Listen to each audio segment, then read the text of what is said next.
Hi class, let's continue our discussion with diseases of the nervous system. We just finished up talking about acute encephalitis, subacute encephalitis, rabies, and now let's move on to tetanus. Tetanus is a neuromuscular disease that's oftentimes referred to as lockjaw.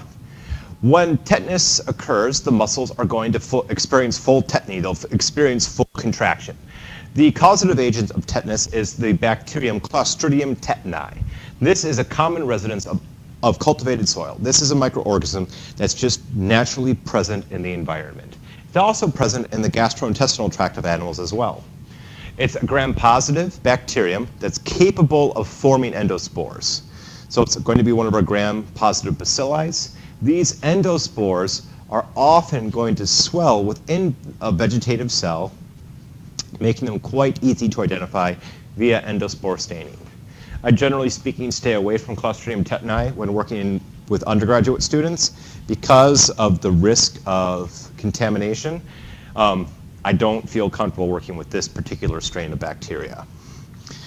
The spores are only going to be produced under anaerobic conditions, which is one of the reasons why contamination of canned foods by Clostridium tetani and Clostridium botulism are such a big deal. If a person has a tetanus or an infection of Clostridium tetani, they are going to have increased amounts of tetanospasmin in their body. Tetanospasmin is a powerful neurotoxin that's released by Clostridium tetani. It's going to bind to peripheral motor neurons within the spinal cord, brain, and within the sympathetic nervous system. And it's going to block the release of acetylcholine. It's going to block the excitation-contraction coupling of our muscles. The very first symptoms are going to be the clenching of the jaw, followed by arching of the back, flexing of the arm, and extensions of the legs. And by blocking acetylcholine and a few other neurotransmitters, we are actually going to block the inhibitory signals that would normally trigger contraction, or excuse me, normally prevent contraction of those muscles.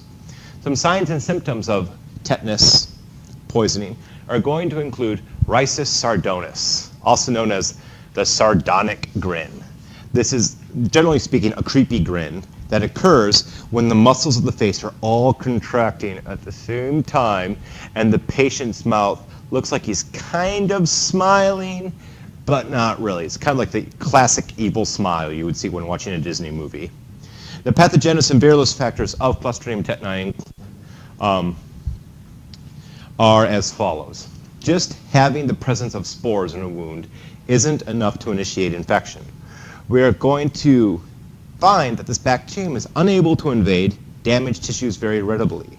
This bacterium is anaerobic, and oxygen-rich environments are not conducive to its development. The spore cannot become established unless the tissue is necrotic, or if the tissue is unless the tissue is very poorly supplied with blood, because that blood will maintain a certain oxygen concentration. As these vegetative or actively growing cells are going to start to grow, the amount of tetraspasm that they release is going to increase and will be growing in the infection site. So there's going to be a growing concentration of tetraspasmin in the site of infection. This toxin is going to spread to nearby motor neurons in the injured tissue and bind to them. This toxin will then travel via the axons to ventral horns of the spinal cord. These ventral horns are the ventral horns of the gray matter tissue within the spinal cord, and will block release of the neurotransmitters that will inhibit muscle contraction. Only a very small amount of the toxin is required to initiate these symptoms in patients. We can get these spores in our bodies, these Clostridium tetani spores in our body, by an accidental puncture wound, through burns via umbilical stumps, through frostbite, or through crushed body parts.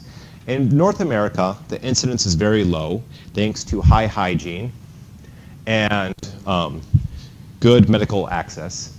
In most cases that occur in North America, it's going to be in a geriatric patient or an IV drug abuser. Neonatal tetanus is fairly common in developing worlds, particularly cultures that like to rub dung or ashes or mud on umbilical stumps or on circumcision wounds. Those cultures, generally speaking, have several 100,000 infant deaths from tetanus every year.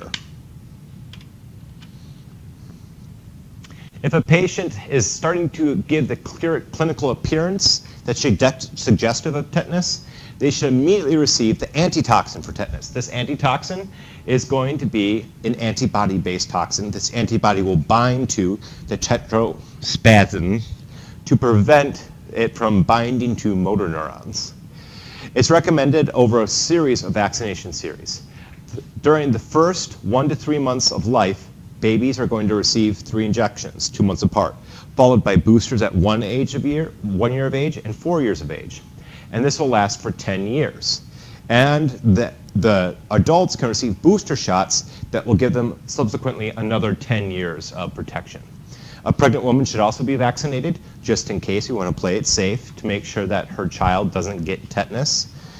Any toxoids that have the tetanus immunoglobulin should be given to injured persons who have never been immunized or whose boosters have lapsed.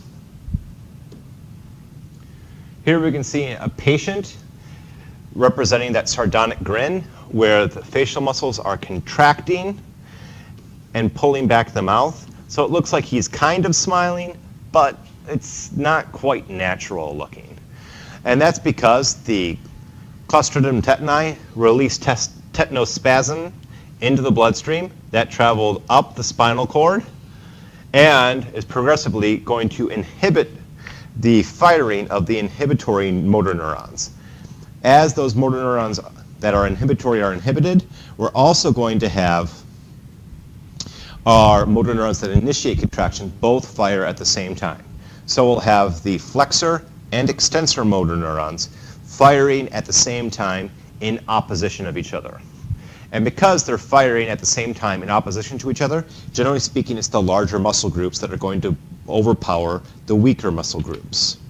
So you'll see patients that are exhibiting full tetanus with clenched fists and arched backs and fully extended legs. It's a very painful condition. So tetanus is caused by Clostridium tetani. Generally speaking, you need to have direct contact to get it into your body. It kills us by releasing the tetanospasmin exotoxin. To prevent tetanus infections or Clostridium tetani infections, we typically focus on vaccinations or immunoglobulin treatments if inoculated with the bacterium. So, concept check class. How long does a tetanus vaccine last in an adult who has received a full regimen of childhood vaccinations? Is it 1 year, 5, 10, 20, or lifetime? Go ahead and rewind the video, or pause it and check your notes and or textbook, and get me an answer. 5, 4, 3, 2, 1. All right, class, the correct answer is 10 years. If you received the full regimen of vaccinations, you are good for 10 years and will need to receive a booster every 10 years for the rest of your life if you want to remain immune. If you have any questions about tetanus or any other diseases of the nervous system, please feel free to shoot me an email or post them in the discussion board. Happy studies.